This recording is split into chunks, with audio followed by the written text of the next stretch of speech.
প্রিয় বন্ধুরা, রুম ডালাই দিলে অনেক সময় ডালাইটা ফেটে যায়, রুম ফেটে তছনছ হয়ে যায়, এখানে সেখানে মাকড়সার জালের মতো ফেটে যায়। এই ফেটে যাওয়ার এক নাম্বার কারণ হচ্ছে আপনার ডালাইয়ের মধ্যে রড না দেওয়া।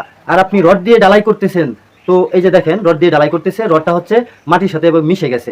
রড যদি মাটির সাথে মিশে যায় তাহলে কি ডালাইয়ের সাথে রড অ্যাডজাস্টিং হবে? কখনো তো হবে না, কারণ রড হচ্ছে মাটির সাথে মিশে আছে আর আপনার ডালাইটা থাকবে উপরে, তাহলে রডটাকে ডালাই কিভাবে ধরবে? অর্থাৎ আমরা সবাই জানি রড হচ্ছে হাড্ডি, হ্যাঁ, হাড় এবং খোয়া বালি এগুলা হচ্ছে মাংস। এখন মাংসের ঠিক মাঝখানে থাকবে হচ্ছে হাড্ডি। এখন আপনার হাড্ডি চলে গেল এক পাশে, মাংস চলে গেল অন্য পাশে, তাহলে শক্তিটা কি করে হবে বলেন তো? এভাবে রড দেওয়া আর রড ছাড়া ডালাই দেওয়া সেম একই কথা। সুতরাং আপনারা শুধু শুধু রডগুলা এভাবে নষ্ট করবেন না।